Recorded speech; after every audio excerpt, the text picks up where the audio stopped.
Magazine, Detroit, baby, we out here. You see what's going on, we activated, we ain't playing no games.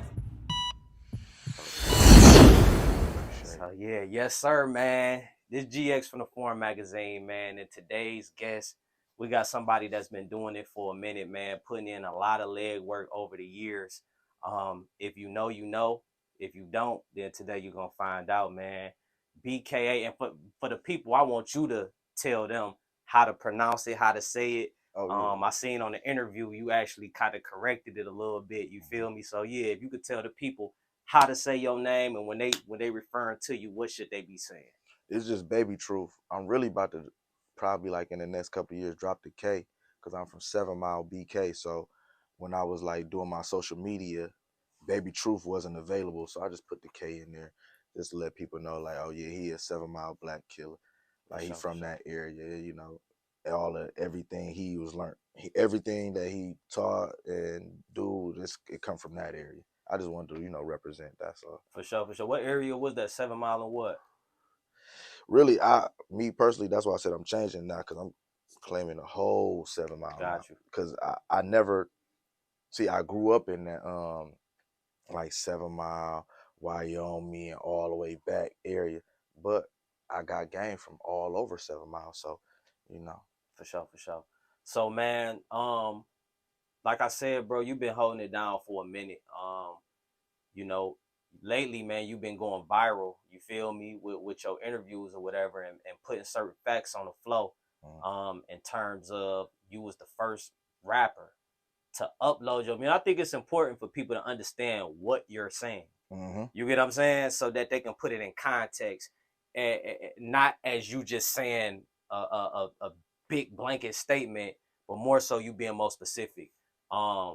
If you can, bro, just before we even get into everything, start that off, bro, and explain to the people what you meant by that.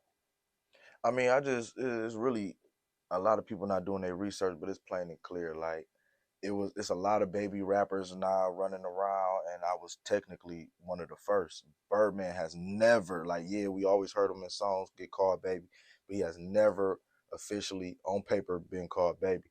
I am the official first baby hip hop rapper with music on iTunes, and I have music on every streaming site, mixtape site that you could ever think of since I've been dropping music.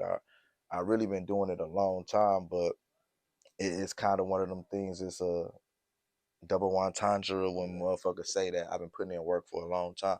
Yeah, I've been putting work in on the streets, and I've been recording music for a long time, but people know me from street shit, you know. So now it's really important for me to let people know that all while I was making this name and people know me for street shit, I've been doing music this whole time. No doubt. You know. No doubt. So no that's doubt. really what I'm trying to get out by that. It ain't really no flex. It's not no Soldier Boy shit. I can give a fuck if I was the first, but I'm just letting people know that this is an accolade of mine. Absolutely. That's a part of your resume that a person can stamp and put on there, for sure, for sure. You know, my first time coming across you, man, was a couple years back, man. And this is prior to a lot of people coming home from certain situations. You know, if you know, you know. You and your brother, you know, I seen y'all or whatever, man, you know, flexing, getting off on the internet, doing y'all thing, man, making moves and shaking around, you feel me? If you can, bro, just talk about, you know what I mean, the imprint that you feel like you put, you know what I mean, on the city or whatever the case may be, you know, during that time or that absence. See, I really don't talk about this, but for you, I'm gonna talk about it. Personally, I'm gonna just say it like this. But when I first got down with BMF, I was too young to even go to the parties. So anytime it would be a party, it'd be a function or something, dude or Meech's daughter would ask me, can I come? And I have to ask my OG. So me even knowing that I'm a part of something so elite, and it's like, at first I wasn't even a part of it. I'm a part of it, but I'm not even a part of it. Because Meech had this thing where no matter who you was, and this, I think this is what come with a lot of fake BMF members and shit now, because no matter who the fuck you was, if a reputable person brought you around and reputable people kept vouching for you, Meech will fuck with you. That's really how it was. Now, it might take him a little bit longer because he ain't just no average nigga, but if motherfuckers keep bringing you around, Meech gonna fuck with you. And he gonna fuck with you in the capacity that you about. So if you fucking with that, he gonna fuck with you on that. If you doing music, if you got talent, he gonna fuck with you on that. I done heard and I done fuck with a lot of motherfuckers in different states and all of this, that, and the third, where dude, that's what we call Meech. He done told me like, man, the world is ours, bro. I done put down the groundwork for you for the longest. I don't know why you don't use this name. I don't know why you don't, you know, run up under the flag when you always been around. You've been doing what was vital to the motherfucking Mafia title. So as I've been going out here traveling, you know, really just trying to build myself as an artist, discover my own delivery and everything, and just, you know, make my money to be able to even do this music shit. I ran into so many people that Meech impacted that he told me to get it. And what I started realizing is a lot of motherfuckers run with this BMF shit for the wrong reasons. They want to get some hoes, get some money, get some clout. It was never about that for me. You know, I come from a family where we was real big, and then when I got in the 7th, 8th grade, before I met Meech and them, you know, everybody moved out of state, so it was me and my brother Boogie. When we met them, it's like a family. So any and everything that was available in life to do, we was able to do it. And you know what I'm saying? If I may, your brother Boogie is the one that got the BMF piece. Yeah, yes, and I got one coming right before Thanksgiving. Oh, that bitch so stupid. No, it ain't nothing like that. No, when I say copy that, you know, in the military where they be like, yes, sir. Like, you know, when you be like, yeah, I hear you, yeah. My like allegiance to BMF is like really kind of like stronger than anybody else's, because for the longest I never played on that. You know, I never try to get any glorification off of that. Anytime somebody asked me about it, I always said, no, I ain't a part of that. You feel what I'm saying? Because I always wanted to be my own man, stand on my own thing, you know. No doubt. But shit, I guess it's time. Like, it's too many fakes using the name, and I know what this shit really about. I know this shit really come from, and a nigga can't tell me nothing about nothing. Because one thing about it, Meech has, like, outside of him just giving me game, that's all Meech has ever did for me. I've never took no money, no jewelry, no none of that. Everything I always paid for. So when was the first? If you can, when was, like? Can you remember like the first conversations? What year, time frame? But the first conversations you had with Meech and he started impacting you. I got kicked out the 8th grade. I was going to I want to say it was called Canton Middle School. I just got kicked out of all Detroit public schools, and then I got kicked out of all reference schools, so I had to move to Canton. And then what happened is, like, a month into Canton, anybody who know anything about the school system, like, they try to label you as a person. So say you get into 10 fights. Nah, in them 10 fights, you couldn't even win them fights. If you beat a motherfucker up bad enough, or if they look more fucked up than you, and you didn't even win the fight. Yeah. Oh yeah, they putting that label on you that you're a menace, that you're endangerment to other students. So it's like every school I would go to after the Detroit public schools, when I was fighting a lot of times, and then I brought guns to school, and not willingly, like doing shit on the weekend, then still having the same book bag, not going home thinking, and now I got a gun in my bag. Right. You know, so I got labeled as a menace. So it was really like, hold on. It was really like everything that Meech first put into my head when I first got around is, you can't get no money if you wilding out. And then when when they showed me so much love like a family, then the conversations was always, man, you crazy. You gonna try to beat up the world about this BMF shit? Every nigga that got a fake tattoo, you trying to make him scrape it off his body? Like literally scrape it off his body. You say that's what type of time. That's what type of time I was on. Like, nigga couldn't say he BMF and just be running around. A lot of people know me from doing a lot of chin checking about that Mafia shit, you know. That's really what it was for me. A lot of, hey, don't do that. No, we don't move like that. Right. Trying to really keep me. Right, keep you on the chains, because you was around tearing stuff up behind the name. So if you can, man, talk a little bit about. And that's why, really, like right now, You see, I got the BMF for life chain on, and I got 263 chain on. No BMF member does that. I got ties on both sides. People think it's one family. Yeah, it's one family, but it's two sides. I'm tied on it on both sides, and I'm able to be tied in on both sides because nobody has ever technically been my boss. Like when I go holler at T, eye to eye. When I talk to Meech on the phone, eye to eye. You know, I ain't never. It's a lot of motherfuckers in the mob, and they're their bosses. Right, I get what you're saying. Like Yeah. I have never had a boss. That's why I could say whatever I want to say, do whatever I want to do, and people scared of that. They're scared of that for sure. So them early beginnings, man, if you can, talk about the climate of your household, bro. Like, how was you raised? And, you know, just talk a little bit about them early days for you. What's crazy is, bro, and I didn't realize this until a few years ago, I was really raised like most typical gangsters. I had a great household. Like, hold great on. household. He said, like most typical gangsters, I had a great household. I had a great household. When you talk about it, bro. I had a mother in there that, you know, taught me manners, that, you know, made me clean, made me do chores and stuff like that. Like, she really made me become a man. So I stand on a lot of principles, and that's what makes me a gangster more than any other thing. Like, I'm not going for a lot of shit.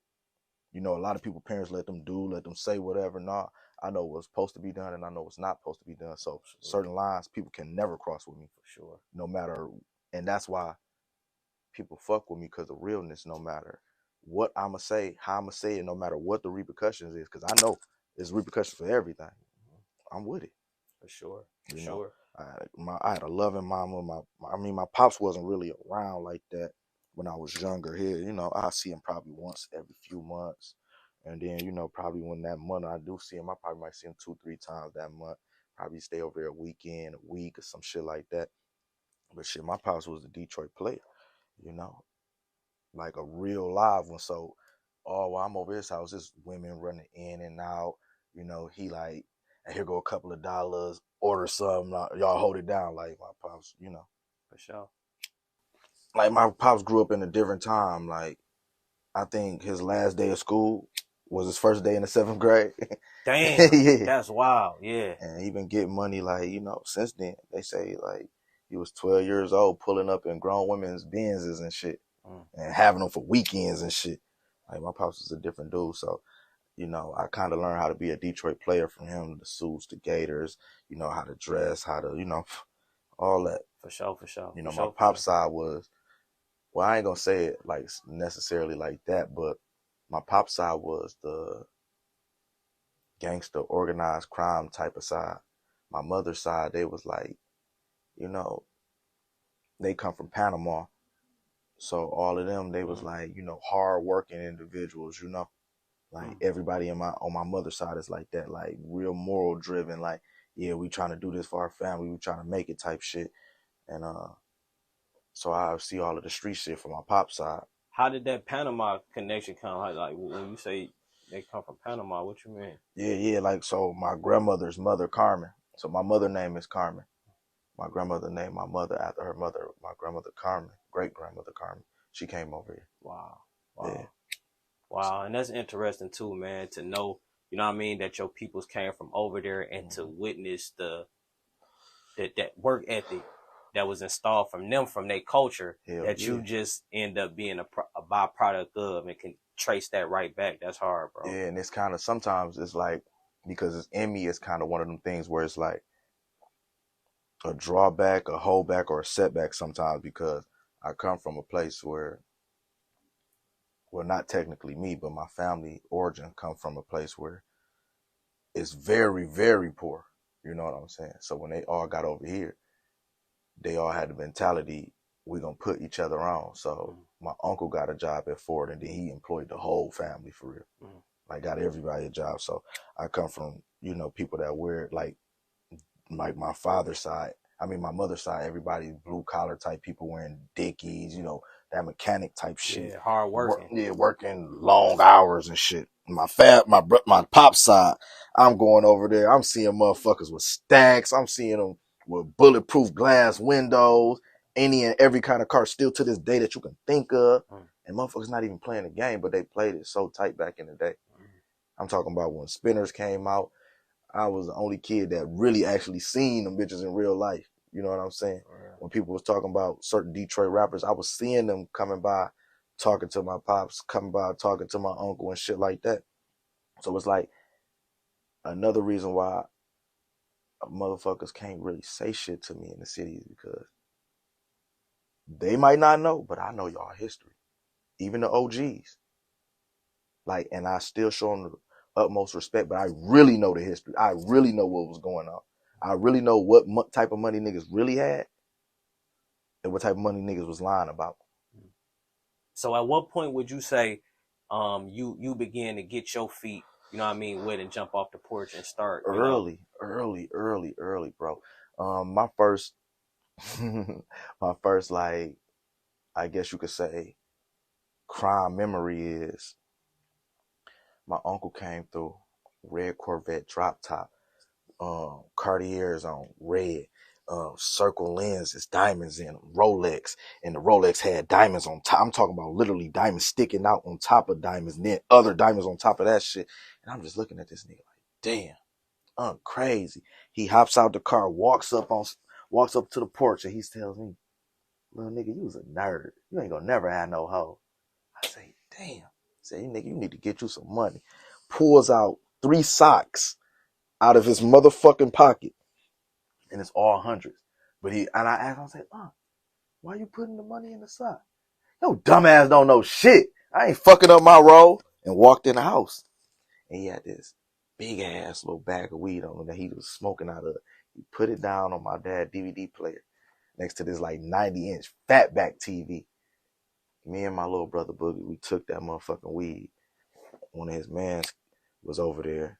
Shit, we blamed it on his mans. My pops kept asking my moms to check and see who had it. We kept switching that shit back and forth every time she pat on us. I don't know what happened to that nigga. I ain't never seen the nigga again. Right. But I know me and bro came up, and that's how we jumped in the game early. No doubt. How old would you say? How old was you around that time? What'd you say about? I say about 7, 8. Damn. Because I was selling candy before then. Because on my mama's side, like I said, we hardworking people, but my mother went to foster care and then came out. So she was like still trying to build her life up. So we was very poor, Section 8 living, you know. I'm going, like, I roll my shirts up like this all the time now because when I was younger, my shirts wouldn't even fit down here. So I would have to like pull them up a little bit. Right. So it make it seem like it's a style. So now my mind, it just automatically pull my shirts up. Yeah. You know? Yeah. Like we was poor and you fuck. Got that shit to show too. So, you know what I mean? Yeah, that too. It makes for it to, you know what I mean, to happen, man.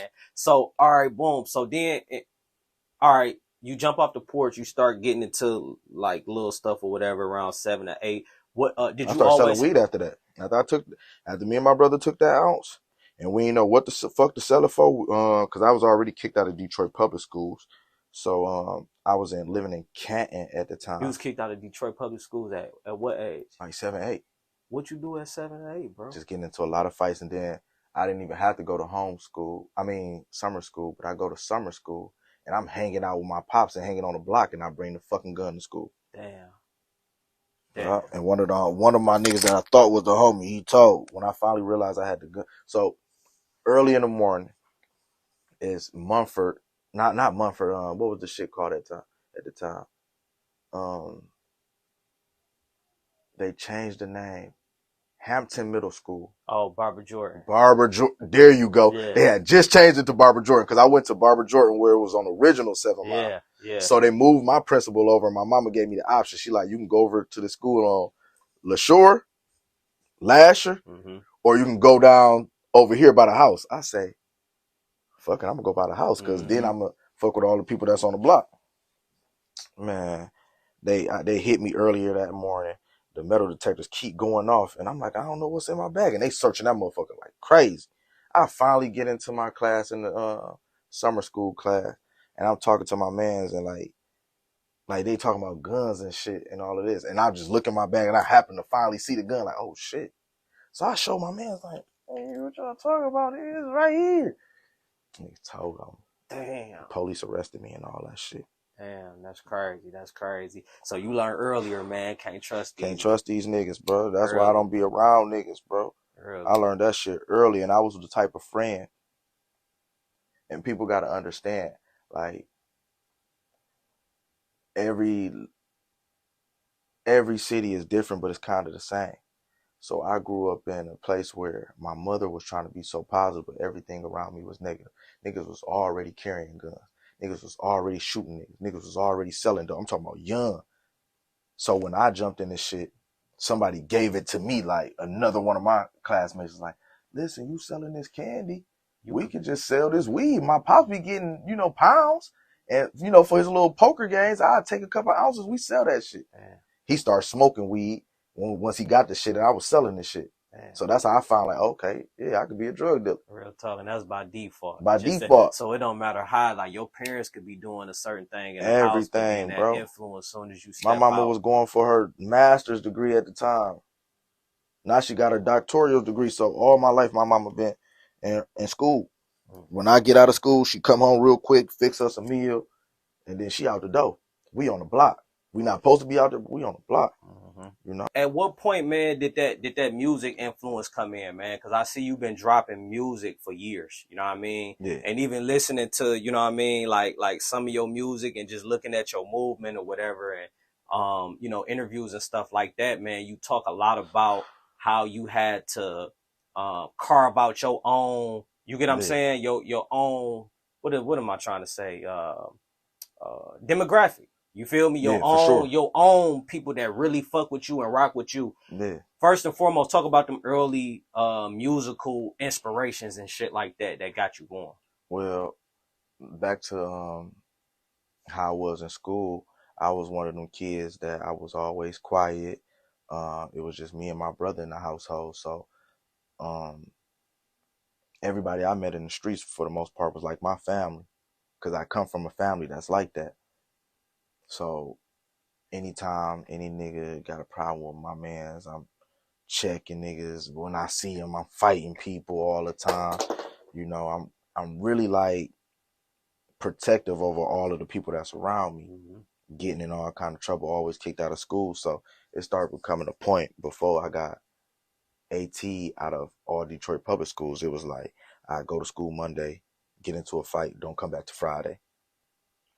So I started trying to, like, in my head, when I get in school, I'm already trying to like hype myself up in a sense where I'm like, okay, you're going to be good today. You ain't going to get in no trouble. You know what I'm saying? This is that and the third. So it's funny when I think about it, because I would put so much thought into not getting in trouble, not doing nothing wrong, that I will always do something wrong every time. And nowadays I don't put thought into it, and I'm cool now. For sure. I'm not getting That's into one so of them much things shit. that the energy that you put in, you know what I mean? That's what you gonna get back type shit. Yeah. And then at the time, Air Force Ones, they ain't cost really nothing. So it's everybody around me, they got Jordans, and some people coming in Gucci, and I'm wearing black Air Force Ones for real, for real. Right. So Before it's like the whole energy type of thing. So I'm getting in school, and like I said, it's these Fridays damn near every time I'm back in school. So my mind is like, man, I gotta be good. So I'm trying everything I could try, and I'm lasting up to lunchtime every single time. So lunchtime was like my pride and joy of school, because I can interact with a lot of people, and then I'm hearing people beating on the table, rapping and shit. I come from a household, like, I would come home from school, do my chores, sneak out the house and be in the streets while my mom at school. But the only real life at first I got to see was, for a long period of time, was going to church. You feel me? So I didn't listen to rap music. I didn't listen to a lot of shit that people was listening to. And then I was too busy sneaking out the house, so I wasn't watching what was on TV. Yeah. And sometimes in my house, we didn't have cable a lot of times. Yeah. And then when we did, that shit'd be red, and we wouldn't know how long it's gonna be on for. For sure. So me and my little brother, we didn't even fall into that facade. Like, okay, we about to start picking out certain TV shows and watching that shit. So that lunchtime really became my pride and joy, and getting into them little circles, hearing people rap, and then trying it myself, and people actually fucking with it. Like, I'm not knowing what I'm doing, what I'm saying for real. But Right. I'm seeing people still going crazy, like, Straight yeah, up. pat Straight me on the up. back. I'm like, Hey, okay. you know, you already know in them lunchroom sessions used to be lit as hell for real. Hell yeah. So, you know, that's pretty much where my music, you know, it started coming from. And then on some real 100 shit, one night they had some type of church convention. They had all these different pastors at my church. So I come outside, and then right by the car, it's a Hot Boys tape, and it's a motherfucking Cisco tape. So I grabbed them bitches, tucked them bitches, take them to the crib. I'm banging these bitches like, damn, I'm fucking with both of them. Like, I like how it sound. Like, I ain't never heard no shit like this. Yeah. So, you know, ever since that point then, I said, I don't know what it is about this shit, but I'm fucking with this shit. No matter how I gotta fuck with it, I'm fucking with it. Real talk. You know? And then just progressing on in life, just keep doing them ciphers and shit. Mm-hmm. You know? A nigga just started saying, okay, I'm gonna be a rapper now. Real talk. At what age, I'm gonna say year, what year did you really take the music serious? Shit. During pandemic. Got you. See, I never, where I come from, bro, and it's about to sound crazy to people, it wasn't no white people around. And I wasn't really seeing white people but on TV. So I'm going home every day and I'm walking in a house where me and my brother, and this time, we kids at the time, we can't even stand in the hallway at the same time. That's how small our house is. So I'm not thinking no music shit possible. I'm just recording. That's all that was on my mind. Right. So then, you know, of course, you know, as you get older in life and then you start seeing other shit, you like, okay, shit, I want to try music videos. I want to see if I can get progressing it, yeah, you know, sure. my shit on live mixtapes. No doubt. And all that type of shit. So I did that shit. But for me to actually say I took it serious, yeah, pandemic, because my cousin died. And I always told my cousin, hey, I'm going to be a rapper, but I wasn't doing shit that a rapper can do now. Yeah, I done shot a few videos, got it on For Show magazine. Them niggas then hated and tore my shit, took my shit down and all kind of shit. So that discouraged me. So I wouldn't put shit back out, but I always kept recording. For sure. So I'm the only, well, I'm not going to say the only, but I got the most mixtapes out, CDs, whatever you want to say about them bitches in Michigan. And I funded all of them. Now, you know, that's a big statement when you say in Michigan. Yeah. For the people listening, is it anything that you can give to substantiate that? You feel me? For them. Just go on Spotify. I do it every few weeks to see if anybody made more CDs than me yet. And if they did, I'm dropping more. Straight up. You know, what give you that drive, bro? Like, what give you that drive? Knowing that they don't fuck with me. Like, for real, for real. When you say knowing that they don't fuck with you in terms of, like, really getting behind you and supporting and really doing the shit that people that say they fuck with you should everything do. That I've always felt like, no matter the situation, I've always been like, not see your life. Oh yeah. I've always felt like in every situation that I've ever been in, I've always felt like the black sheep of the situation, because I'm not going to be biased about anything. If I'm in the wrong or somebody else in the wrong, it's going to be spoke up on and it's going to be handled. However it got to be handled, even if I'm the motherfucking example, I take that. Right, it is what it is. You know, I'm not gonna, oh, this person's hot, so I'm gonna be, no, if wrong is wrong, right is right. You feel what I'm saying? If I ain't feeling it, I ain't feeling it. So I've always felt like I was the eyeball of everybody else. Like, it's certain shit that these niggas do that I won't do at all. Yeah. You feel what I'm saying? Morally and just mentally, I won't do. Like what? Morally, I done been around so many rappers and they'll say shit about somebody, and then I see them in videos or I see them all commenting under their shit. And then I'm looking at you like, you suck ass nigga. Got you. You just said this, that, and the third while I was around. Now you vibing and riding with them. Okay. And I seen a lot of motherfuckers do that. And I done heard a lot of motherfuckers be around me. And I'm trying to work with them. And they just bringing it up to me. Oh, well, this person did this, that, and the third. They're blocking me from this, that, and the third. But then I see you, I ain't doing that. Mm. Once I see that a person's not for me, I'm backing all the way up. Real talk. For real, for real. Real talk. And Real you know, talk. like, just motherfucker, one person do something, everybody do it. You know? And I know it to be a fact because it's a lot of shit that I done did, and it's a lot of shit that I watch other people do that everybody in the city do it afterward. So when I say I'm an innovator of a lot of things, no, I'm not being funny. I'm not, whatever motherfucker trolling or not. I'm being serious because I didn't watch other people do it. But the thing about it is, nobody has never backed me, so nobody can never say my story is false because you have had to walk my shoes. You have had to be there with me every day. For sure. I never hung with kids at all. Like I said in the beginning, I've hung with these niggas, big homies. Mm. Just because of the type of kid and this type of shit that I was in early. So I know a lot of these niggas' background story. Mm. So it's like, I give them a respect as artists, you feel what I'm saying? Because, I love the city, I love the craft, but me looking at these niggas like, oh, you up here, nigga, fuck you. I don't treat them like that, but Yeah, but you saying I'm not gonna idolize. I'm not about to you, idolize you know these what I mean? niggas. You feel what I'm saying? And it used to be this fucking line on this Blade Icewood song that say, don't look up to none of these niggas, look eye to eye. You feel me? So I used to love that song. And I always kept that in the back of my head because, like I said, when I found that Cisco tape and that Hot Boys tape, I didn't know this shit was entertainment. So right then and there, that's really when my criminal year started. You say that's when it began. That's when it began because it's like I'm hearing these motherfuckers talk on these songs like they doing this, that, and the third. And I'm hearing, now that I'm doing research on Music Day, back in the day, this is what people was claiming. You had to do what the fuck you was saying. Yeah. Especially with them. That's what made the Hot Boys, Wayne, BG, Terrell, that whole movement. Goddamn. No Limit. Yeah, that whole thing, man. It was built on that realism. And see, Master P is my favorite rapper. I got TRU tattoo right here. The same kind of tattoo he got right here. I got that too, but my own version. That's my favorite rapper. But I really thought motherfuckers was living like that. So I really lived my life like how the Hot Boys did.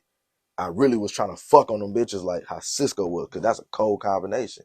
I really was living my life like that. That is a cold combination. You feel me? You got the female side and the street side. How important when you think about that, bro, like the influence of music. And people living their lives according to the music.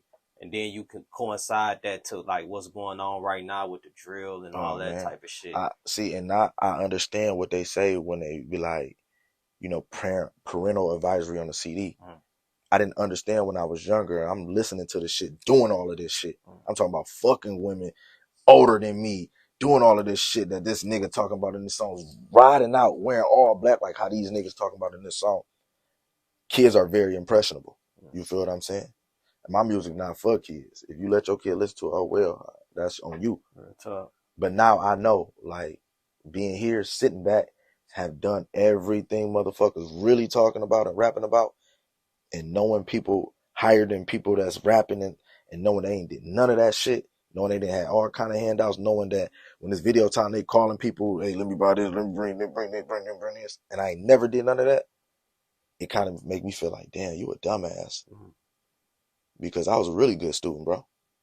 I crashed out.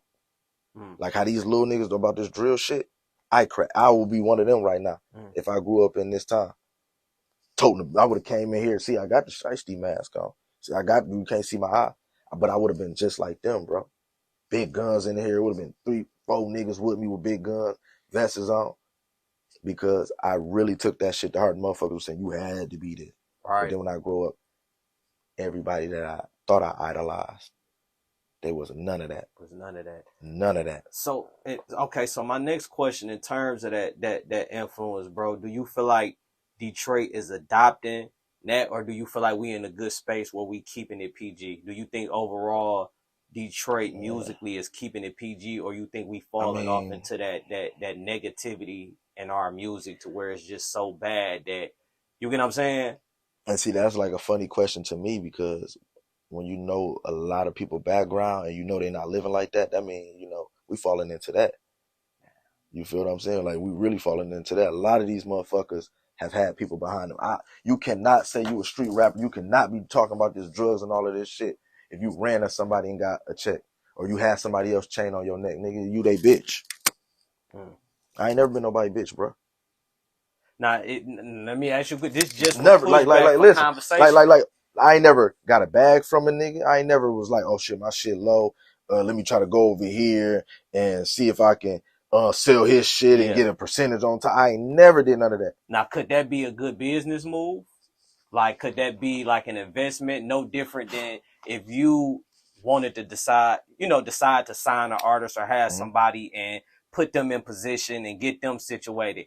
What do you think is the difference? What is the okay factor for that? Where it's like, okay, you can do that under these circumstances, but you can't do it under these circumstances. Shit, I don't know, because I didn't try to do that type of shit and take, you feel me? And I feel like if a person not own it like that, where I don't want no, I'm not trying to get no hint, I'm out here grinding, then they don't need it, bro.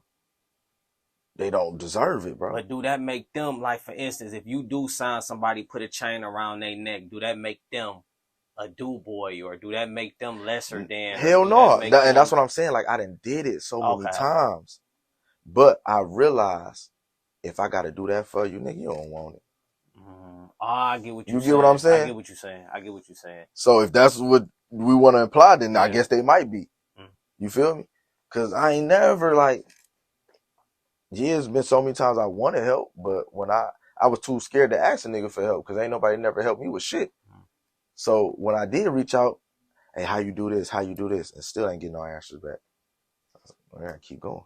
So and that's what fueled me now. Like, I done had all these motherfuckers around me. Every time y'all motherfuckers see me, y'all say what's up, this, that, and the third. And when I reach out and ask for, hey, how you do this, I ain't asking for no money. Right. Hey, can I get a verse? And I'm trying to pay you. Motherfuckers ain't trying to, you feel me? That let me know, like, okay, I'm something different. I'm standing in this shit from the mud. I'm building this from the concrete, and you had somebody help you, so you don't want to try to help me. Got you, yeah. And it ain't gonna cost you shit to help me. Matter of fact, it's gonna put money in your pocket.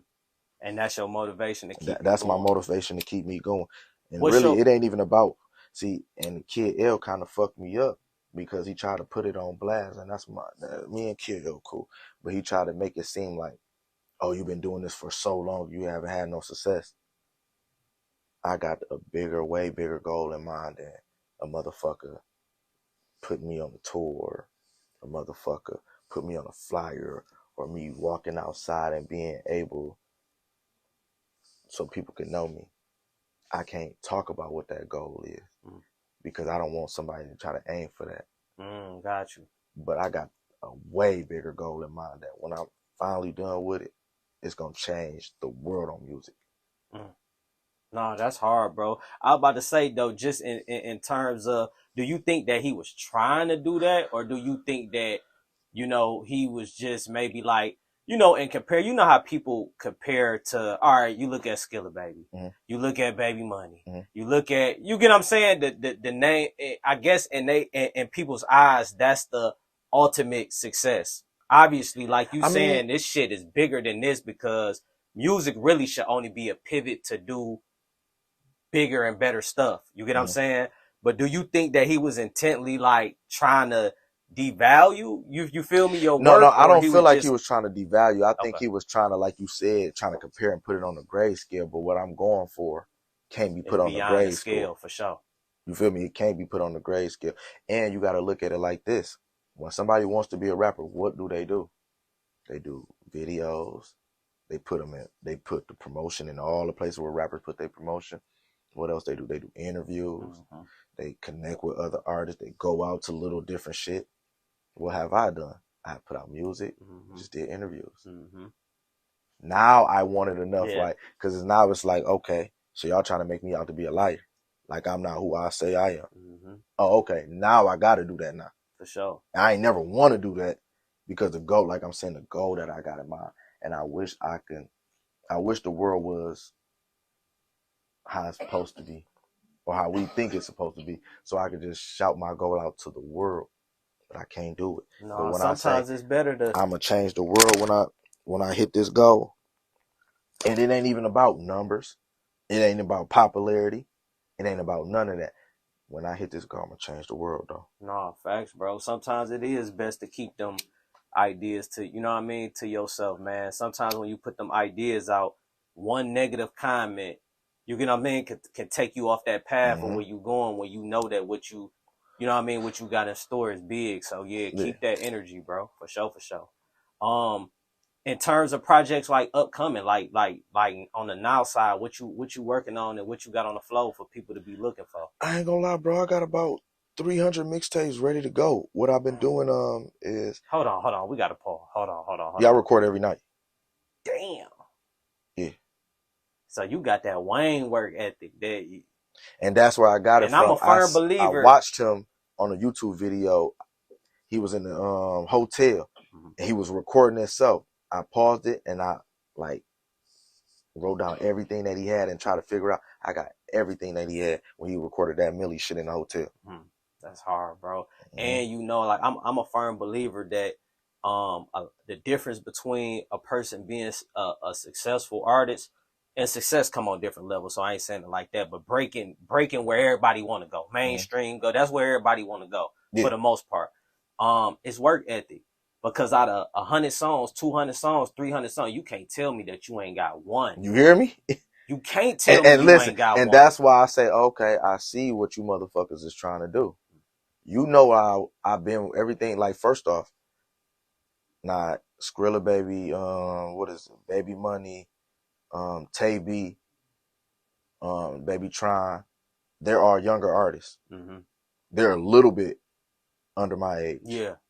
But everybody else that's on, y'all about to hit 35, 36, 37. Yeah. 40s. Yeah. For real. And then the older artists, they about to hit their 50s. Like G-Rock, they about to hit their 50s. I've been out here. Everybody has seen me. So nobody gonna put their hand up and say, oh no, we know this young nigga. But every time I'm out, all y'all was up in me. I say, okay, I see what it is. When a nigga stand on his motherfucking own, niggas don't like that. Niggas don't respect that. Because I cannot tell you an artist in this motherfucker that's funded it themselves. And I can name out the companies that was funding them at the time. And you don't hear them artists screaming them company names no more.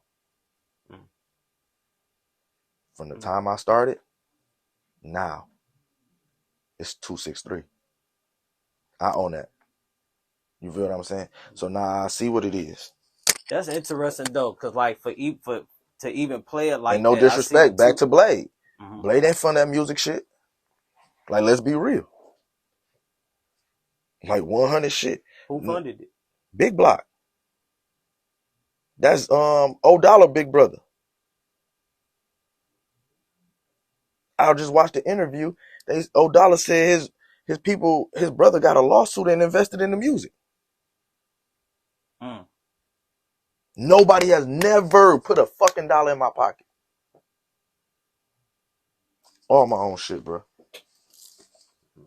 So that make it even sweeter when that time come, when that bag touched down for your hard work and dedication. You get what I'm saying?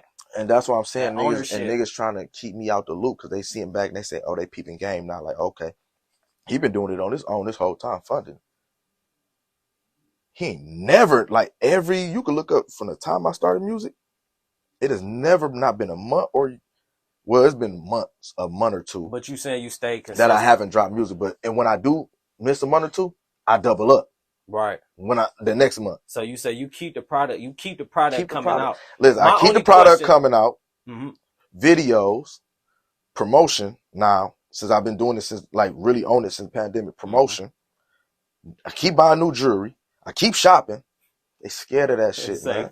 They scared of that shit. So I just went and got this for this interview. But my only question only question to that, because I just kind of want to put things in perspective. I'm definitely not saying that you're wrong. My only question is just to give different perspectives.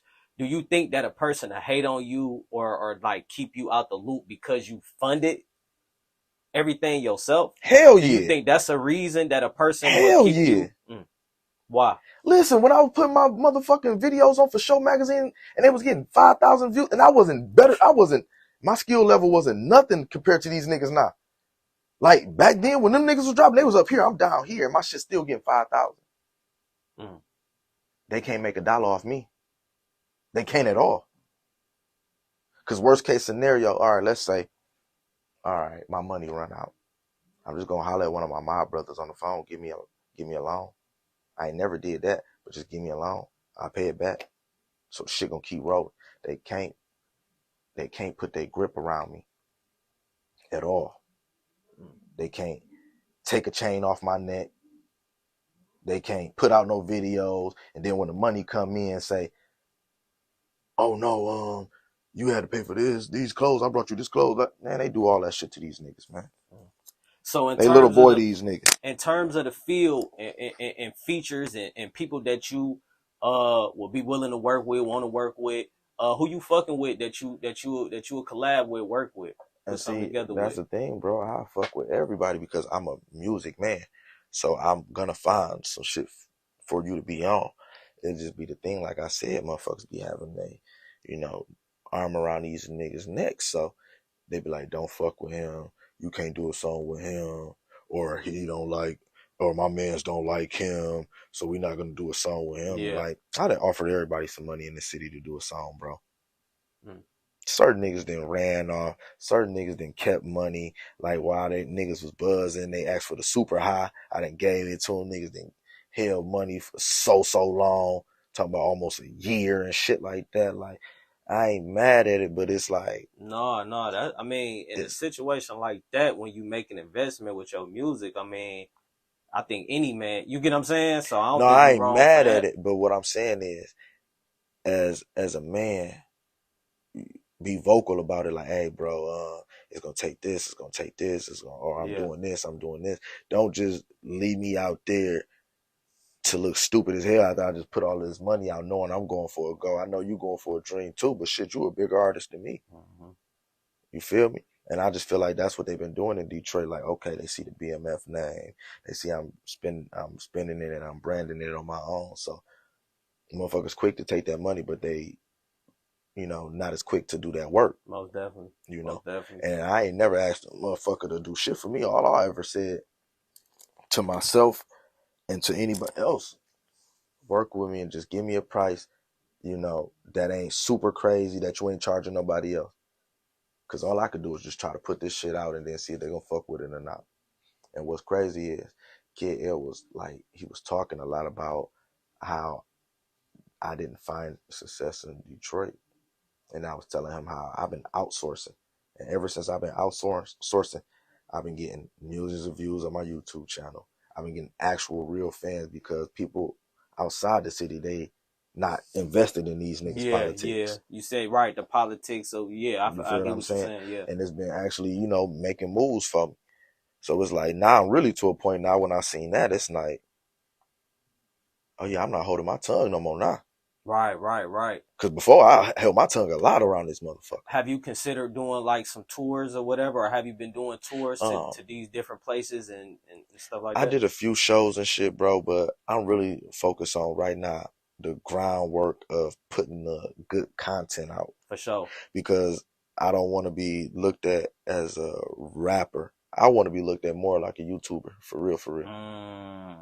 So you want your lifestyle to be more. I ain't gonna lie, that's hard for you though. Like when I say hard, I'm talking about dope because you got a lot of personality and you give it up. You got a lot of wisdom and you get what I'm saying? Like you drop a lot of jewels and you got the shit to, you know what I mean, back it up. So it's like that would probably be hard to combine the music and that'd be hard, bro. Yeah, so that's really like my focus right now. My focus not trying to be a rapper because there's been so many forces in this city that has come against me. I done fucked with all kind of producers, all kind of engineers, beat makers.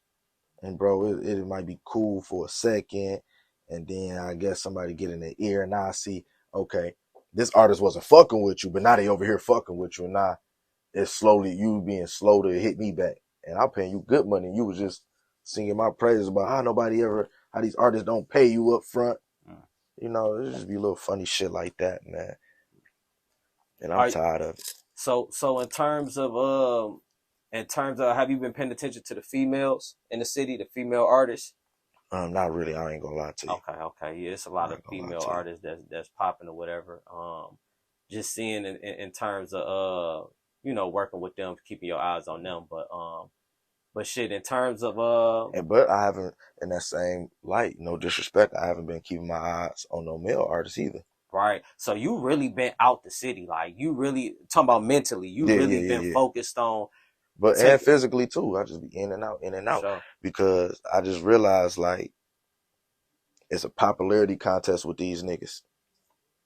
And if they was really checking stats and scores and shit, I've been the most popular around this motherfucker since I was young. Mm. OGs and all. Like I'm like tell them show it.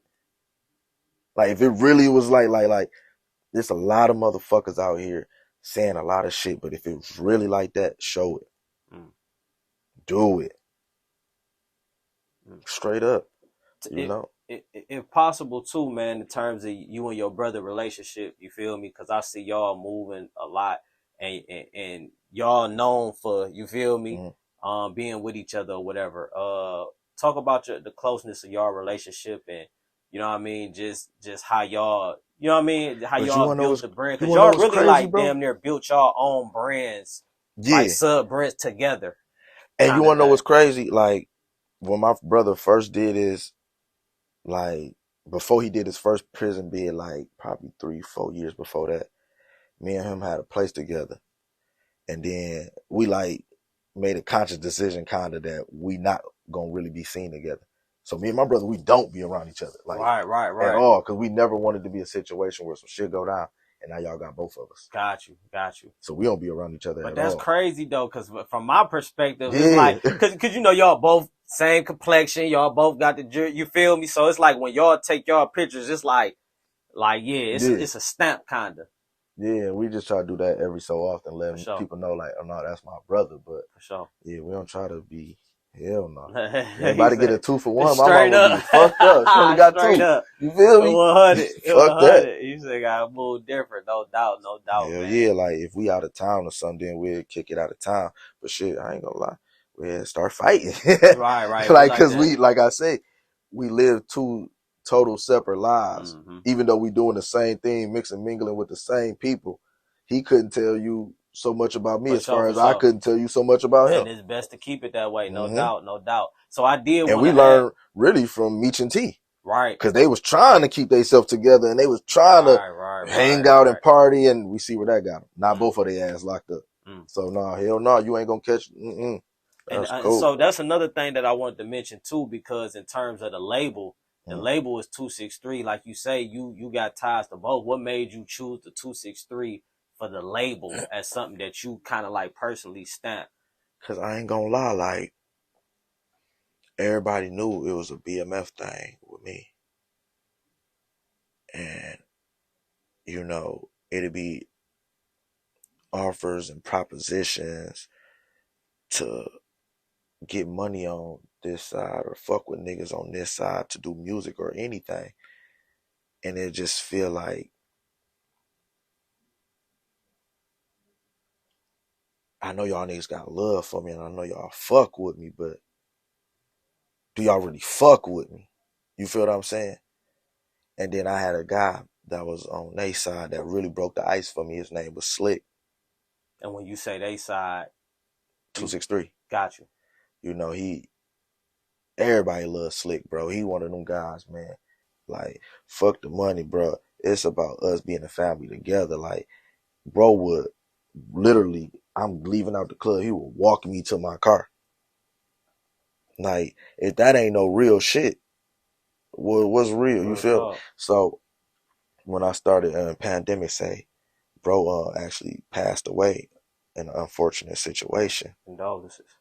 So in pandemic, when I say, all right, I'm gonna do this music shit for my cousin Ace and my boy Slick, first thing I did, I went and did something that no BMF member has ever did, and I put 263 on my arm, and then I put it right here, and then I put it over here for Slick. And then I say, you know what? I'm doing this for everybody. If I can get on, and then there's somebody else or me got a cousin in the family that's actually dope and willing to work, when I'm finally on, I could pull them up. Sure.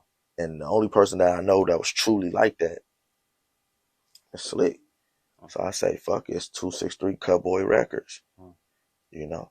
And the Cutboy is just, because back in the day, Meech always keep telling me, like, man, you a cutthroat, man. You can't battle everybody about if they BMF, if they real or if they ain't real. You just got to let them support and show love, you know. So I just threw it together like that, and I just been pushing that line ever since. Yeah. No, that's hard. That's hard. I like the way because it got a blend of both. Yeah. You feel me? With the cutthroat part, you getting that from, you feel me? And that's what it's all about at the end of the day. You feel me? Is that oneness and unity. You feel me? Yeah.